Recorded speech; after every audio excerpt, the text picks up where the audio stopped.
Hi everyone. So today's topic is Mendel's life. Mendel's full name Gregor John Mendel.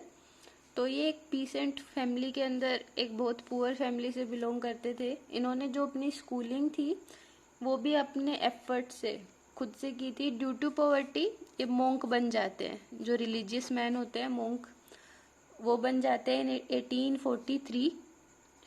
तो monk बनने के बाद फिर एक ये मोनेस्ट्री जो रिलीजियस पैलेस होता है उसके हेड बन जाते हैं. तो मेन पार्ट स्टार्ट होता है इन 1851 जब ये यूनिवर्सिटी ऑफ वियना में जाते हैं.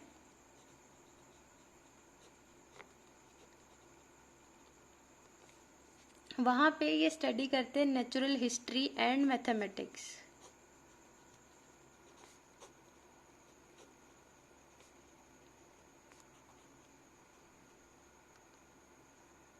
वहाँ पे इनका जो मेन इंटरेस्ट डेवलप होता है वो होता है प्रोसेस ऑफ हाइब्रिडाइजेशन में. हाइब्रिडाइजेशन के बारे में आपने पढ़ लिया है. तो प्रोसेस ऑफ हाइब्रिडाइजेशन में इनका इंटरेस्ट डेवलप होता है. उसके बाद खुद की चॉइस से ये क्या करते हैं हाइब्रिडाइजेशन के जो मेथड हैं उनके ऊपर मैथ्स अप्लाई करते हैं और कंटिन्यूअसली वर्क करते रहते हैं, एक्सपेरिमेंट करते रहते हैं. तो जब ये मोनेस्ट्री में 1853 में 2 साल वियना में पढ़ने के बाद ये मोनेस्ट्री में वापस आ जाते हैं. यहाँ पे ये एज ए टीचर वर्क करते हैं, टीचर ऑफ फिजिक्स की तरह वर्क करते हैं और आल्सो नेचुरल हिस्ट्री दोनों सब्जेक्ट पढ़ाते हैं ये. तो इन फ्रॉम 1856 टू 1865 ये कंटिन्यू करते हैं अपने जो गार्डन पी है उसके ऊपर जो इन्होंने एक्सपेरिमेंट कंडक्ट किए थे उनको कंटिन्यू करते हैं. और उसके बाद ये जो रिजल्ट होते हैं उनको ये पब्लिश करते हैं. जो भी साइंटिस्ट एक्सपेरिमेंट करते हैं तो उनके बाद उनकी जो फाइंडिंग्स आती है पेपर आता है तो उस पेपर को पब्लिश करते हैं. तो इन्होंने 1866 में अपने पेपर को पब्लिश किया था annual proceedings of natural history society of Brunn. तो उन्होंने अपने पेपर को इसमें पब्लिश किया. एक तरह से ये लकी रहे इस मैटर में कि इन्होंने गार्डन पी को चूज किया. सेकेंडली जो लॉ इन्होंने जो प्रिंसिपल इन्होंने हेरिडिटी के अप्लाई किए थे वो ठीक थे. तो उसके बाद इनके टाइम पे जो 1856 से 1865 में जो इन्होंने लॉ अप्लाई किए वो आज भी जेनेटिक्स में यूज होते हैं. That's why he is remembered as father of genetics. तो अनफॉर्चुनेटली क्या हुआ कि जितना इन्होंने वर्क किया था वो अप्रिशिएट नहीं हुआ. उसके पीछे क्या क्या रीजंस थे. पॉइंट था his work was ahead of his time.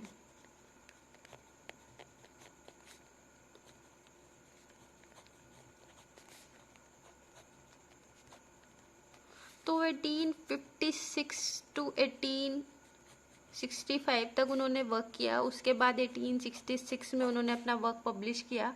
पर क्या हुआ कि उस टाइम के लोग उस वर्क को समझ नहीं पाए. वो उनकी समझ से बाहर था. वो उस टाइम से बहुत आगे का वर्क था तो उसको वो समझ नहीं पाए तो उन्होंने अप्रिशिएट नहीं किया. सेकेंडली जहाँ पे उन्होंने अपना वर्क पब्लिश किया था, जिस जर्नल के अंदर उन्होंने अपना वर्क पब्लिश किया था वो जर्नल लिमिटेड था. उसकी लिमिटेड सर्कुलेशन थी. एक पर्टिकुलर प्लेस तक ही वो सर्कुलेट हुआ. तो जो और साइंटिस्ट थे जिनका माइंड थोड़ा ज़्यादा डेवलप था एज कम्पेयर टू अदर्स उन तक वो पहुँच ही नहीं पाया. थर्ड रीज़न ये था कि उनकी पर्सनैलिटी में अग्रेसिवनेस नहीं थी. साइंटिस्ट थोड़े अग्रेसिव होते हैं, अपने पॉइंट को प्रूव करते हैं तो उनके नेचर में थोड़ी अग्रेसिवनेस होती है. जो ग्रेगोर जॉन मेंडल थे उनकी पर्सनैलिटी बहुत माइल्ड थी. फोर्थ पॉइंट आता है कि वो अपनी फाइंडिंग्स को जो फाइंडिंग्स उनने निकाली थी 1856 से 1865 में वो सिमिलर रिजल्ट्स को पब्लिश नहीं कर पाए, सिमिलर रिजल्ट्स नहीं ला पाए जब वो वर्क कर रहे थे होकवीड पे. होकवीड आल्सो नोन एज हेरेशियम. तो एक ये रिजल्ट था जिसकी वजह से उनकी जो फाइंडिंग्स थी वो अनअप्रिशिएटेड रही। उसके बाद आता है कि उनकी जो मैथमेटिकल अप्रोच थी, वर्किंग की मैथमेटिकल अप्रोच थी, तो उस टाइम के साइंटिस्ट को वो स्ट्रेंज लगी, अजीब लगी कि कैसे एक मैथमेटिकल अप्रोच जेनेटिक्स को डेवलप कर सकती है। तो उस टाइम पे एक पॉइंट ये था कि जो साइंटिस्ट थे उनका माइंड प्री ऑक्यूपाइड था। डार्विन ने अपनी थ्योरी रिलीज करी थी उस टाइम पे, डार्विन्स थ्योरी ऑफ इवोल्यूशन। तो साइंटिस्ट का जो ब्रेन था वो प्री ऑक्यूपाइड था उस टाइम पे। चार्ल्स डार्विन बहुत पहुंचे हुए साइंटिस्ट थे, तो उनके जो थ्योरी ऑफ इवोल्यूशन है और जो थ्योरी ऑफ नेचुरल सिलेक्शन है, तो उनके इफेक्ट के करके मेंडल की थ्योरी को नहीं अप्रिशिएट किया गया।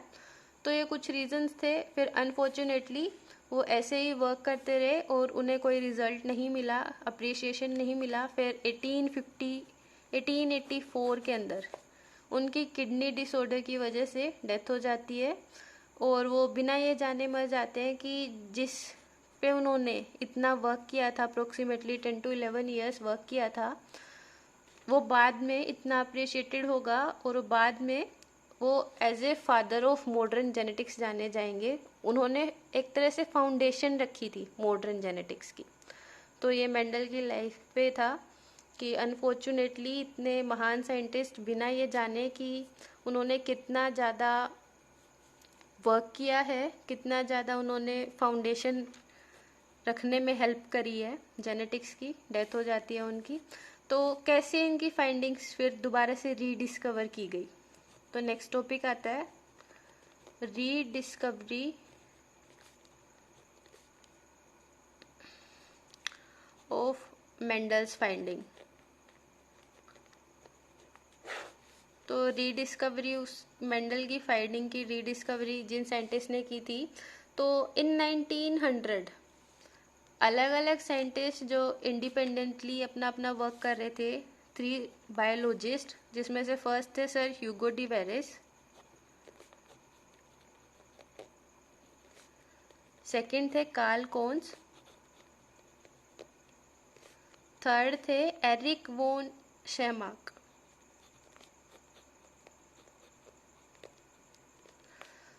तो इन्होंने मेंडल के जो फाइंडिंग्स थी उनको रीडिस्कवर किया और उनको प्रूव किया। जो मेंडल का वर्क था उसको रीडिस्कवर करके प्रूव किया।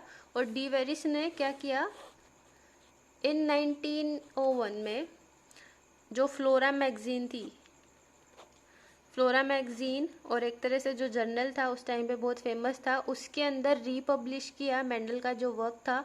तो साइंटिस्ट ने फिर इसको, इनकी फाइंडिंग्स को ध्यान से देखा और उन्हें अप्रिशिएट किया। तो कुछ साल बाद डब्ल्यू बेट्सियन, उन्होंने मेंडल का जो वर्क था उसको कंफर्म किया और कुछ लॉज, जो मेंडल के लॉज थे, उनको एनिमल्स पे भी अप्लाई किया और ठीक प्रूव किया। तो ये था rediscovery of Mendel's finding. That's all for today. Thank you.